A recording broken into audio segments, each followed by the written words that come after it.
let's just look briefly at how people come to faith, and later on just what questions they're asking. So it might not surprise you here, 34% of people said they came to faith because they grew up in a Christian family and made a decision for themselves.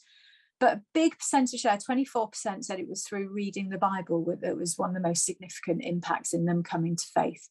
19% said a physical church service, a Sunday school, and there pops up that 16% of a spiritual experience. And some of the smaller numbers there was, again, attending a church school, responding at a Christian event, and so on. So showing that all these places of invitation have a significant part, don't they? But this slide here also shows us then as well a bit more into this, how people come to faith, visiting church buildings, a youth club, and written media and conversations and so on. I just want to move us on slightly to this age demographics here as well, which might be of interest to you.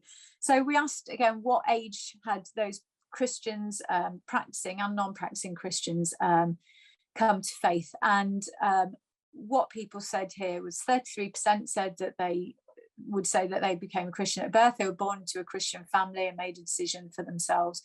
But what we can see here at the 14% is that there is, as you may well have heard before, there's a big percentage of Christians who do come to faith under the age of 25, which is great and encouraging to our churches to still keep on investing in the younger years of toddler ministry, children's ministry, and youth ministry. However, I think looking at the fact that what encourages me is that people do become Christians, as this shows us, across the whole age demographic. And if anything, the fact that actually for ourselves here today, looking at faith in later life, actually it shows both a challenge and an opportunity, doesn't it? To say that those in the elder age brackets do still become Christians, albeit in slightly later years, but yet there's work to be done, isn't there? There's open goals, open opportunities. People know us, they like us, they are our friends, and they still come to faith and come to that conclusion, decision to follow Jesus at any age, 65 plus and over, included within that.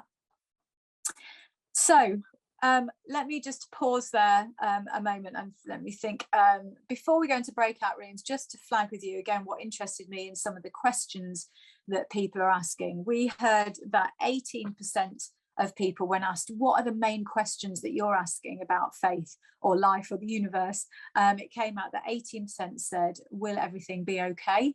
Which in the light of pandemic and world war, fears, anxiety and so on, might be of interest to you. 19% of people asked, what should I do with my life? That might not be surprising. That was more in the 18-24s or under sort of age bracket. But 22% of people, 17% of those being in the age 65 plus age bracket, asked the question, what happens when I die? Which across the age bracket was really interesting, and popped up for many, many people. But interesting that, again, for you, for us, working with people younger and older, but that being a significant question of people pondering life and faith and wondering what happens when I die. And potentially a global pandemic has brought about even more in your conversations too with the friends around you and peers, and some of those questions around our heightened awareness of our own mortality and so on, in risk of illness, as we've had with coronavirus. So I think we'll just have maybe Ruth, just thinking maybe 5 minutes in our breakout rooms, if that's okay, to then come back together. But I'd love to just pose these couple of questions.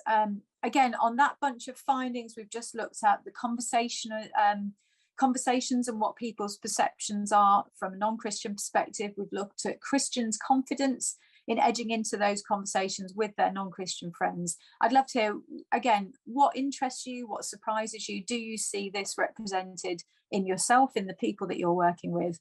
And how would you say, in light of some of these stats, that we could strengthen the team, if you like, ourselves to be more effectively, or most effectively, working with the age 65 plus? Sorry, I don't know why I've got 65% there, 65 plus there, and those that we're ministering to in our context. So let's jump into our breakout rooms, have 5 minutes. Please do put any comments or questions in the chat, and then we'll just come back together for the last 5 minutes or so before we close. Thanks, Ruth.